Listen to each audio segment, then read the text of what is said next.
Well, mga kapopong, umabot sa matinding usapan sa Sultan Kudarat ang pambihirang material na natagpuan sa isang dalampasigan matapos pagdudahan ng mga residente na isa itong ambergris, isang bihirang sangkap mula sa malaking uri ng balyena na ginagamit sa paggawa ng mamahaling pabango sa iba't ibang bahagi ng mundo. Agad na pinagkaguluhan ng mga residente ang kulay-abong material na may kakaibang amoy matapos itong matagpuan ng ilang mangingisda malapit sa baybayin. May ilan pang kumuha ng mga larawan at video dahil sa paniwalang maaring milyon ang halaga nito kapag napatunayang tunay na ambergris. Mabilis ding kumalat sa social media ang balita, kaya marami ang naging interesado sa pambihirang natuklasan sa lugar.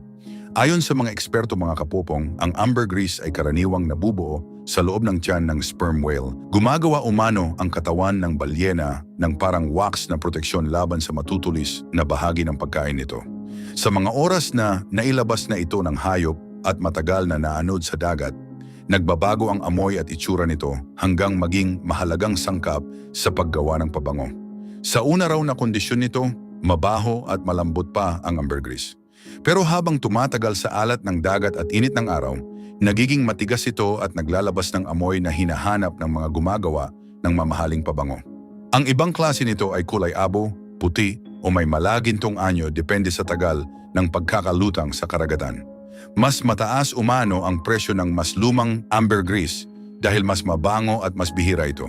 Mga kapopong, sa mga oras na kumalat ang balita tungkol sa natagpuang material, dumami rin ang mga residente at usisero na nagtungo sa lugar upang makita ito ng personal. May ilan na nagsabing posibleng malaking oportunidad ito para sa komunidad sakaling makumpirmang tunay ang naturang bagay.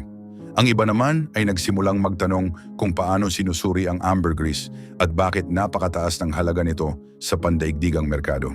Gayunman, sinabi ng mga eksperto na hindi madaling matukoy kung tunay ngang ambergris ang isang material dahil may mga ordinaryong wax, bato at iba pang bagay mula sa dagat na kahawig nito. Kailangan pa rin umano itong dumaan sa masusing laboratory examination upang makumpirma ang tunay nitong komposisyon. May ilang pagkakataon din umano sa ibang bansa kung saan ordinaryong basura lamang pala ang napagkamalang ambergris. Sa Pilipinas, mga kapopong, may umiiral ding batas tungkol sa mga material na konektado sa mga protektadong hayop pangdagat gaya ng sperm whale. Dahil dito, hindi basta maaaring ibenta o i-trading ang naturang bagay ng walang tamang pahintulot mula sa mga autoridad. Pinayuhan din ang publiko na agad i-report sa kinaukulang tanggapan ang mga kahalintulad na natatagpuan sa dalampasigan upang maiwasan ang anumang paglabag sa batas. Hindi naman ito ang unang pagkakataon na naging sentro ng atensyon ang mga kakaibang bagay na napapadpad sa baybayin ng Sultan Kudarat. Sa mga nakalipas na taon, nagkaroon din ng usapan tungkol sa malalaking buwaya at iba pang misteryosong material na natagpuan sa ilang bahagi ng lalawigan. Dahil dito, naging mas mausisa ang mga residente sa mga pambihirang bagay na inaanod ng dagat. Sa ibang bansa, mga kapupong, may ilang mangingisda na rin ang sinasabing sinuwerte matapos makakita ng tunay na ambergris. Sa Thailand, isang mangingisda ang nakakita ng waxy material na kalaunan ay napag-alamang may napakalaking halaga. Sa Oman naman, 3 mangingisda ang nakatagpo umano ng malaking tipak ng ambergris na tinawag na floating gold dahil sa mataas nitong presyo sa pandaigdigang merkado. Anyway, mga kapopong, patuloy pa ring hinihintay ng mga residente sa Sultan Kudarat ang opisyal na resulta ng pagsusuri sa naturang material. Para sa marami, nananatiling palaisipan kung isa lamang ba itong ordinaryong bagay mula sa dagat o isang pambihirang kayamanan na minsan lang matagpuan sa baybayin ng isang komunidad. Habang patuloy ang usapan tungkol dito, marami rin ang umaasang mabibigyan ng malinaw na sagot ang tunay na pinagmulan at halaga ng pambihirang material na napadpad sa kanilang lugar.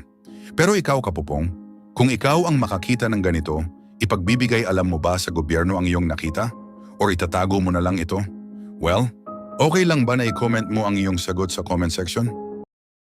Well, mga kapupong, sa mga oras na isinagawa ang magkatuwang na military exercise sa hilagang baybayin ng Pilipinas, dumating ang puwersa mula sa Pilipinas, United States at Japan sa lawag at mga kalapit na lugar upang magsagawa ng coastal defense simulation. Sa gitna ng operasyon, ipinakita ng Armed Forces of the Philippines, United States Military at Japan Self-Defense Forces ang koordinadong galaw sa senaryo ng paglapit ng isang hindi kilalang grupo sa baybayin. Agad na isinagawa ang monitoring, surveillance, at pag-secure ng shoreline. Mga kapopong ang Philippine Forces ang nanguna sa ground deployment habang ang United States ay nagbigay ng technical at logistical support.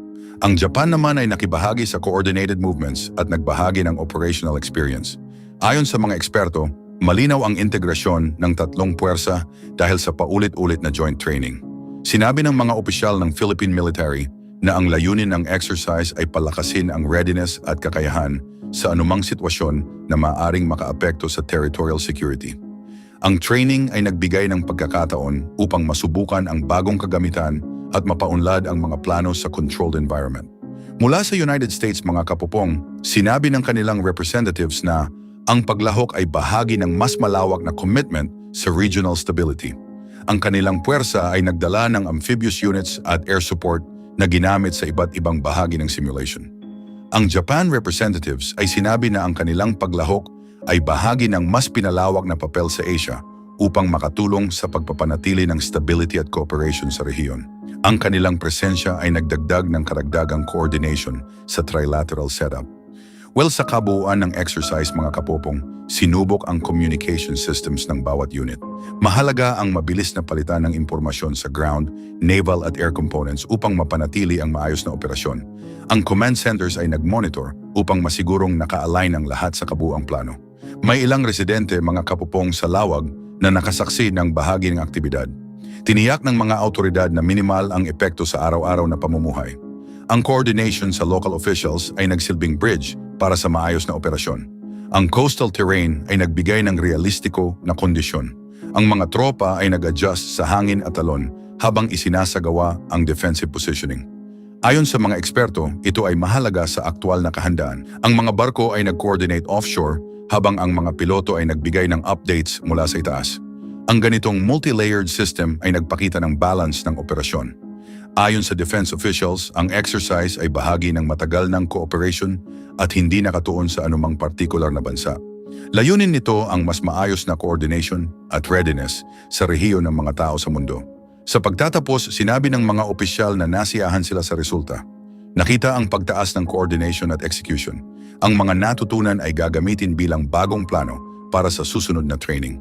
Ang lawag exercise ay nagpakita ng kahalagahan ng cooperation sa pagitan ng Pilipinas, United States at Japan. Sa pamamagitan ng malinaw na komunikasyon at shared goals na ipakita ang kahalagahan ng teamwork sa Asia para sa stability at fair cooperation sa hinaharap.